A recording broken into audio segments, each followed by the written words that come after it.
तर आजपर्यंत पवार साहेबांच्या एकूण राजकारणात हे बघितलं असेल तर जेव्हा त्यांचा पक्ष कमजोर होतो ते काँग्रेसमध्ये विलीन होतात आणि पुन्हा काँग्रेसमधून बाहेर पडतात. त्यामुळे पवार साहेबांनी असं स्टेटमेंट देणं याचा अर्थ हा ज्यांना इतिहास माहिती आहे त्यांना समजतोय आणि तो संदर्भ मोदीजींचा होता, ही कुठली ऑफर नाही आहे. नाही, ते करावंच लागेल, त्यांना पर्याय काय आहे.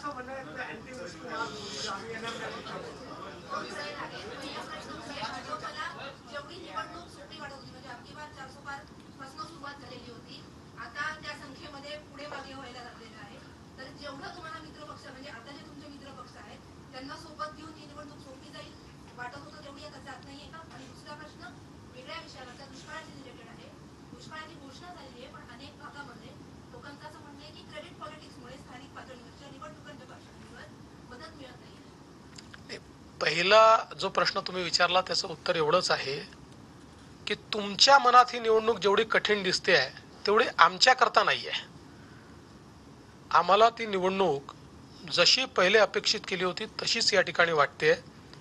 तोच परफॉर्मन्स आमचा असणार आहे. हे खरं आहे की पवार साहेब, उद्धवजी एक नरेटिव्ह पेरण्याचा प्रयत्न करतायत की आमच्या जागा येत आहेत.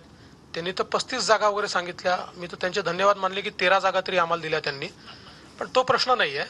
हा जो काही नरेटिव्ह हा सुपरफिशियल नरेटिव्ह आहे. तिन्ही पक्ष मिळून नीट आमची निवडणूक चाललेली आहे. अपेक्षित जागा आम्हाला मिळतील. दुष्काळाच्या संदर्भात आत्ता आचारसंहितेमध्ये कुठल्याही राजकीय नेत्यांना दुष्काळाचे अधिकारच नाही आहेत. ते अधिकार पूर्णपणे प्रशासनाला आहे आणि प्रशासन जिथे पाणी सोडलं पाहिजे तिथे पाणी सोडत आहे, जिथे टँकर दिले पाहिजे तिथे टँकर देत आहे. आणि आत्ता तरी क्रेडिट करता कुठलाही राजकीय नेता ते अडवू शकत नाही कारण त्यांना ते अधिकार नाही आहेत.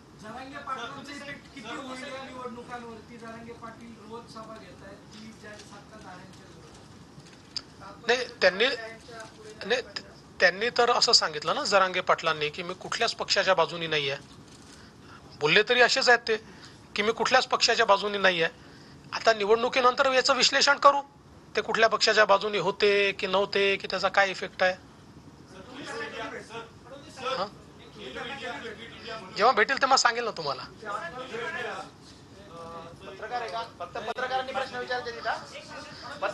पत्रकार सोडून कोणी प्रश्न विचारू नका.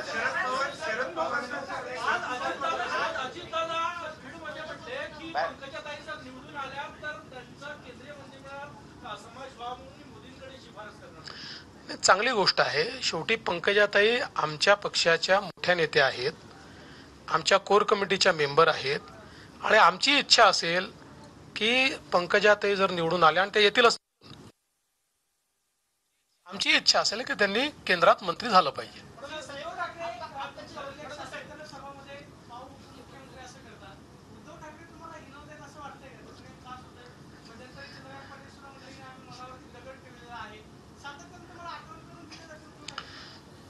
बघा, एखादा व्यक्ती गोष्ट बोलला मनावर घ्या,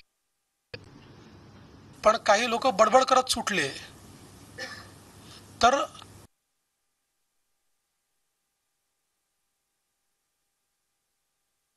तर पवार ठाकरेंकडून एक चित्र निर्माण केलं जाते असं फडणवीस म्हणालेत. मी कुठल्याच पक्षाकडून नाही असं जरांगे म्हणाले होते असं फडणवीसांनी म्हटलेलं आहे.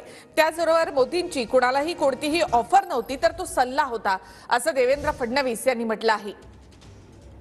तर पवारांनी विलीनीकरणाचं वक्तव्य केलं आणि त्यावर मोदी बोलले असंही फडणवीसांनी म्हटलंय. पक्ष कमजोर होतं असं वाटलं की पवार मग विलीनीकरणाची भाषा करतात असंही फडणवीसांनी म्हटलं आहे.